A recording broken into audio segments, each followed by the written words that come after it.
Mobile আপনি হয়তো smartphone use করেন অথবা কিপ্যাড ওয়ালা। আপনি যে মোবাইল আর যত দামি মোবাইল ইউজ করে থাকুন না কেন, আপনি অবশ্যই সেই মোবাইলের সাথে কখনো না কখনো হেডফোন ইউজ করেন। কিন্তু হেডফোন যখন আপনি ইউজ করেন, হেডফোন যখন আপনি কিনতে যান, তখন কখনো কি লক্ষ্য করে দেখেছেন যে এই হেডফোন গুলোর এই যে জ্যাকটা থাকে, সেই জ্যাকের মধ্যে রিং থাকে, কালো বা গোল্ডেন কালারের বা সাদা রঙের তিনটে কাঠ থাকে, একটা দুটো বা তিনটে কাঠ থাকে। যখন একটা কাঠ থাকে তার মানে কি, আমরা অন্ধভাবে না জেনে চোখ বন্ধ করে কিনে নিই। দুটো কাঠ বা তিনটে কাঠ প্রত্যেকটার আলাদা আলাদা মানে আছে। আজকের ভিডিওতে আমরা সেই নিয়ে বিশদে আলোচনা করব। যদি জানতে আগ্রহী হন, ভিডিওটা শেষ অবধি দেখবেন। আর আপনি চ্যানেলে নতুন হয়ে থাকলে নিচের সাবস্ক্রাইব বাটনটি অবশ্যই লাল থেকে কালো করে দেবেন। আর ভিডিওটা ভালো লাগলে লাইক করবেন, বন্ধুদের সাথে শেয়ার করবেন। তাহলে আসুন ভিডিওটা শুরু করি। আমরা যখন কোনো হেডফোন বা ইয়ারফোন ইউজ করি বা সেটা কিনতে চাই, তাতে দেখি যখন একটা রিং আছে বা একটা কাঠ আছে, তার মানে হচ্ছে যে ওটা মোনোটাইপ হেডফোন। মোনোটাইপ কথাটার অর্থ হচ্ছে তার দুটো সাইড দিয়ে, কানের দুটো সাইড দিয়ে আপনি সাউন্ড শুনতে পাবেন না।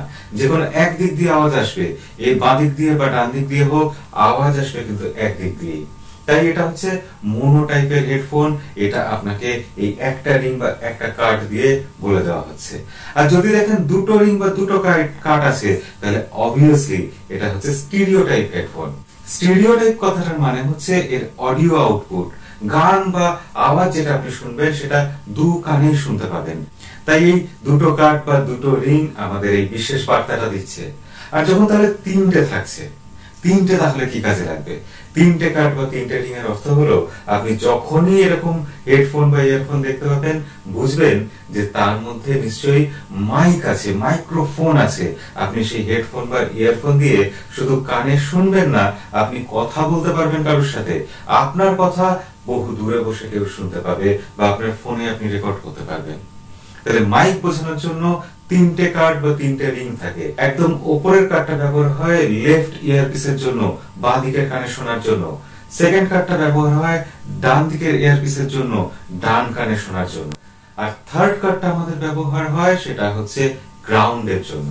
যেহেতু এটা একটা ইলেকট্রিক্যাল জিনিস, এর গ্রাউন্ডিং এর একটা ব্যাপার আছে, সেই ডিটেলস আজকে নয়।